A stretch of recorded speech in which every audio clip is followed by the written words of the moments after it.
தாய் வீடு மே 2023.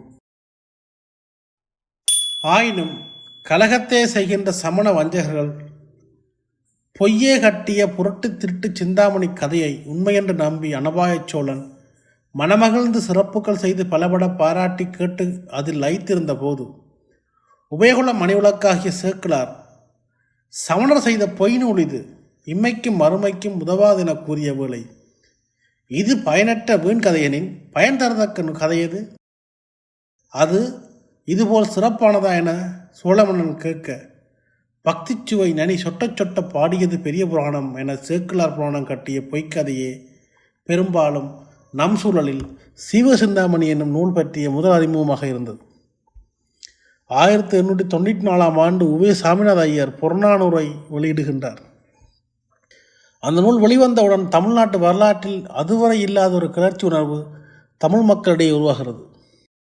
பழந்தமிழ் பெருமையை பேசும் அந்நூல் தமிழர்களின் தொன்மை வரலாற்றை வெளிச்சமிட்டு காட்டி தமிழர்கள் தங்கள் அடையாளத்தை கண்டுகொண்டு களிப்படைய வைத்த நூல். இதுபோன்ற பழந்தமிழ் நூல் பதிப்புகளை செய்வதற்கான திருப்பு முனையாக அமைந்தது உவே சாமிநாத ஐயர் சீவக சிந்தாமணியை பதிப்பித்தமையே. இதன் வழி தமிழ் பதிப்புலகில் அழியா புகழ் பெற்ற உவேசா சீவக சிந்தாமணியை அறிந்து கொண்ட கதை பழந்தமிழ் பதிப்பை நோக்கி திருப்புமுனையை ஏற்படுத்திய சுவாரஸ்யமான தமிழ் இலக்கிய வரலாறாகும். உவேசா கும்பகோணம் காலேஜில் வேலை செய்திருந்த காலத்தில் கும்பகோணத்துக்கு முனிசிப்பலாக மாற்றம் பெற்று வந்த சேலம் ராமசாமி முதலியார் போய் பார்த்து வர வேண்டும் என்ற திருவாவடுதுறை மடத்தின் ஆதீன தலைவர் சொல்லியதால் பெரிய ஆவலின்றி சேலம் ராமசுவாமி முதலியாரை சென்று சந்திக்கிறார் உவேசா. அவர்களது முதல் சந்திப்பின் உரையாடல் உவேசாவின் என் சரித்திரத்தில் பின்வருமாறு அமைகிறது. நீங்கள் யாரிடம் பாடம் கேட்டீர்கள் என்று அவர் கேட்டார். மகாவித்துவான் மீனாட்சி சுந்தரம் பிள்ளை அவர்களிடம் பாடம் கேட்டேன் என்றேன். பிள்ளை அவர்களை பெயரை கேட்டவுடன் அவரிடம் ஏதாவது கிளர்ச்சி உண்டாகும் என்று எதிர்பார்த்தேன். என்னுடைய உத்தியோகத்துக்காக என்னை மதிக்காவிட்டாலும் பிள்ளையவர்கள் மாணாக்கன் என்ற முறையிலாவது என்னிடம் மனம் கலந்து பேசலாமே. அவர் அப்படி பேச முன்வரவில்லை, கணக்காகவே பேசினார். பிள்ளையவர்கள் பெயரை கேட்டு புடப்பேச்சே இல்லாத இவராவது தமிழில் அபிமானமுடையவராக இருப்பதாவது எல்லாம் பொய்யாக இருக்கும் என்று நான் தீர்மானம் செய்து கொண்டேன். அவர் கேள்வி கேட்பதை நிறுத்தவில்லை.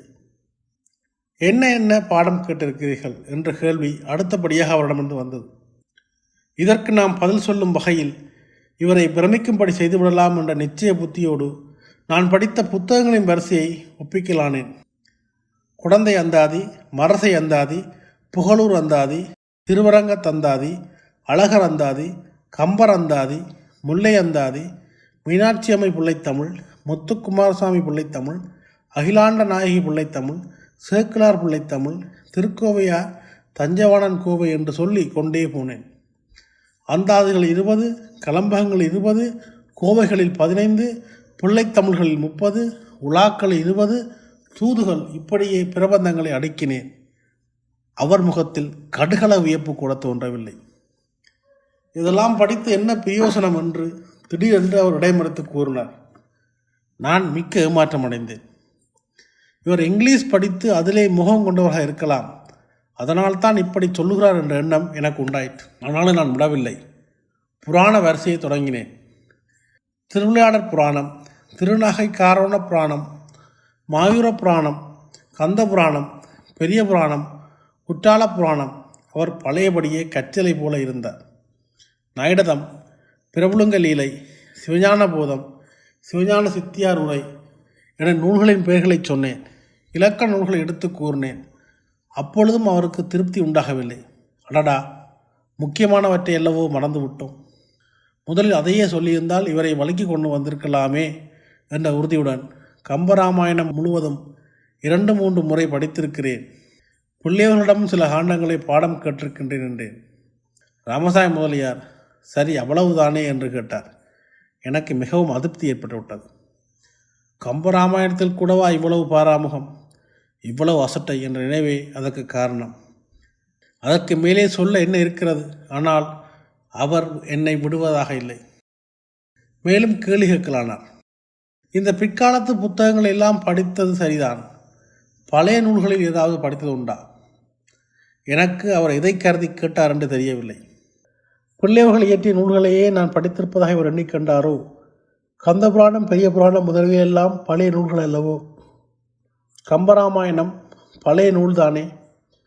பழைய நூலன்று இவர் வேறு எதை கருதுகின்றார் என்று யோசிக்கலானே. நான் சொன்னவற்றில் எவ்வளவோ பழைய நூல்கள் இருக்கின்றனவே என்று நான் கேட்டேன். அவைகளுக்கெல்லாம் மூலமான நூல்களை படித்திருக்கின்றீர்களா என்று அவர் கேட்டபோதுதான் அவரிடம் ஏதோ சரக்கு இருக்கின்றது என்ற எண்ணம் எனக்கு உண்டாயிற்று. தாங்கள் எந்த நூல்களை சொல்கின்றீர்கள் என்று தெரியவில்லையே என்றேன். சிவசிந்தாமணி படித்திருக்கின்றீர்களா? மணிமேகலை படித்திருக்கிறீர்களா? சிலப்பதிகாரம் படித்திருக்கிறீர்களா? அவர் சொன்ன நூல்களை நான் படித்ததில்லை. என்னுடைய ஆசிரியரே படித்ததில்லை. புத்தகத்தை கூட நான் கண்ணால் பார்த்ததில்லை. ஆனாலும் இவ்வளவு புத்தகங்களை படித்ததாக சொன்னதையே பொருட்படுத்தாமல் எவையோ 2-3 நூல்களை படிக்கவில்லை என்பதையே பிரமாதமாக சொல்ல வந்து விட்டாரே என்ற நினைவோடு பெருமிதமும் சேர்ந்து கொண்டது. புத்தகம் கிடைக்கவில்லை, கிடைத்தால் அவைகளை படிக்கும் தைரியம் உண்டு என்று கம்பீரமாக சொன்னேன். சாதாரணமாக பேசிக்கொண்டு வந்த முதலியார் நிமிர்ந்து என்னை நன்றாக பார்த்தார். நான் புத்தகம் தருகிறேன், தந்தால் படித்து பாடம் சொல்வீர்களா என்று கேட்டார். மேலே உள்ள உரையாடலிருந்து அக்கால மரபான சைவ மட தமிழ் புலமைகளிடத்து செவ்வியல் தமிழ்கள் குறித்து அறியாமை இருந்ததையும் சேலம் ராமசாமி முதலியார் மூலம் அறிந்து கொண்ட சிவாசிந்தாமணி மூலமே உவேசாவும் பழந்தமிழ் நூல்களை பற்றிய அறிமுகத்தை பெற்றார் என்பதையும் நாம் அறிந்து கொள்ள முடிகிறது. சேலம் ராமசாமி முதலியார் எவ்வாறு பழந்தமிழ் நூல்கள் குறித்து அறிந்தார்? என் சரித்திரம் அதற்கும் விடை தருகிறது. நான் காலேஜில் படித்தபோது இதன் முதற் பகுதியாக நாமகள் இலம்பகம் மாத்திரம் பாடமாக இருந்தது. அதை ஒரு துறை அச்சிட்டிருந்தார். அதில் தமிழை காட்டிலும் இங்கிலீஷ் அதிகமாக இருந்தது. நூல் முற்றும் படித்து பார்க்க வேண்டும் என்ற ஆசையால் நான் போகும் இடங்களில் உள்ள வித்துவான்களை எல்லாம் விசாரித்து பார்க்கின்றேன். எல்லோரும் அந்தாதி, பிள்ளைத்தமிழ், புராணங்கள் இவைகளோடு நிற்கிறார்களே ஒழிய மேலே போகவில்லை. அதனால் நான் மிகவும் அழுத்து போய்விட்டேன் என சேலம் ராமசாமி முதலியார் கூறுகின்றார். இவ்விவரங்களின் விரிவுகளை தமிழறிஞர் போ. வேலுசாமி அவர்கள் முகநூலில் வெளிப்படுத்தினார். அவற்றின் வழி இவ்வரலாறு மேலும் துலக்கமாகிறது. 1868 வெளியிடப்பட்டு இதன்போது உவே. சாமிநாத ஐயருக்கு 13 வயது. 1870 பல்கலைக்கழக பட்டப்படிப்பு மாணவர்களுக்கு சிவசிந்தாமணியின் முதல் பகுதியான நாமல் இலம்பகம் நச்சினார்க்கினியர் எழுதிய சிறந்த உரையுடன் பாடமாக வைக்கப்பட்டது. அன்றைய காலத்து தமிழ் புலவர்களால் மறக்கப்பட்டு அழிந்து போகும் நிலையில் இருந்த இந்த நூலை ஆங்கில அரசாங்கம் பாடமாக வைத்து உயிர் கொடுத்தது. பாதிரியார் எச். பவரால் மிகச்சிறப்பாக வெளியிடப்பட்ட இந்நூல் பிற்காலத்தில் நவீன ஆராய்ச்சிகளுடன் பழந்தமிழ் நூல்களை வெளியிட்ட அறிஞர்களுக்கு ஒளிபாய்ச்சி வழிகாட்டியதென்றால் மிகையாகாது. இந்நூலில் இந்த நூலை வாசிப்பவர்களுக்கு உதவியாக இருக்கும் என்று குறிப்பிட்டு எச். பவர் ஜைன சமய சித்தாந்தம் என்ற பெயரிட்டு ஆங்கிலத்தில் எழுதிய தத்துவ கட்டுரை அப்படியே பக்கத்துக்கு பக்கம் தமிழிலும் மொழிபெயர்க்கப்பட்டுள்ளது. பாதிரியார் எச். பவர் ஒரு ஆங்கிலேயர் அல்லர். ஒரு பிரெஞ்சுக்காரருக்கும் அவர் மனைவியரான சென்னையைச் சேர்ந்த ஒரு தமிழ் அம்மையாருக்கும் சென்னையில் மகனாக பிறந்தவர். அவர் எழுதிய முன்னுரையில் இந்த நூலை பாடமாக வைப்பதின் வழி அழிந்து போகும் நிலையில் உள்ள தமிழ் நூல்களை உயிர்ப்பிக்க முடியும் என்று குறிப்பிடுகிறார். சிந்தாமணி போன்ற தமிழ் காப்பியங்கள் உலகின் புகழ்பெற்ற நூல்களுக்கு இணையானது என்றும் வீரமாமுனிவர் சிந்தாமணியை கவிதை இளவரசன் என்று கூறுவதையும் மேற்கோளாக கூறுகின்றார்.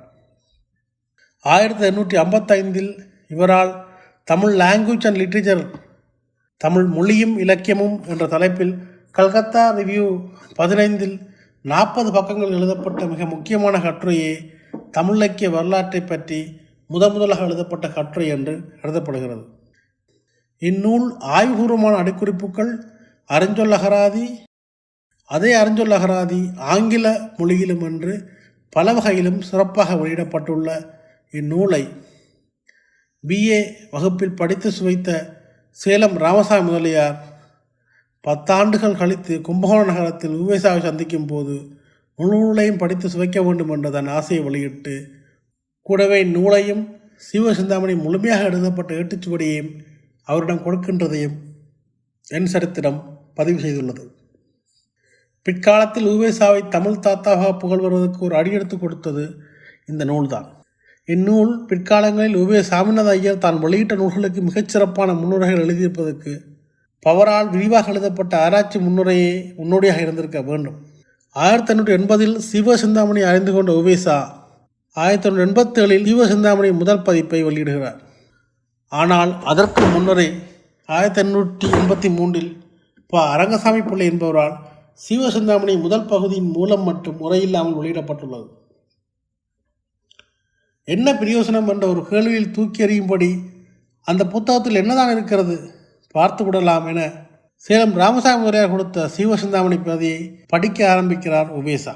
அதில் நச்சினார்க்கினியர் உரையும் இருந்தது. அது சீவனை பற்றிய காவியம் என்பது மட்டும் தெரிந்ததை அன்றி இன்ன கதையை அது சொல்வது, இன்ன வகையில் அது சிறப்புடையது என்பவற்றை அவரால் அறிய முடியவில்லை. சிந்தாமணி ஜைன நூலாதலின் விளங்காத விஷயங்களை ஜைனர்கள் மூலமாக தெரிந்து கொள்ளலாம் என்று எண்ணி அவரிடம் பாடம் கேட்டு வந்த ராமலிங்க பண்டாரம் என்ற உதவியால் சிந்தாமணி அறிந்த ஜைனர்கள் யாரும் உளரா என தேடுகின்றார். அவரது நல்லூல் காரணமாக சந்திரநாத் செட்டியார் என்பவரின் நட்பு கிடைக்கிறது. சந்திரநாத் செட்டியாரால் ஜைன இலக்கியங்களிலும் சம்பிரதாயங்களிலும் நிறைய அறிவு பெற்ற அப்பாசாமி நயினார் என்பவரின் தொடர்பும் உதவியும் கிடைக்கிறது.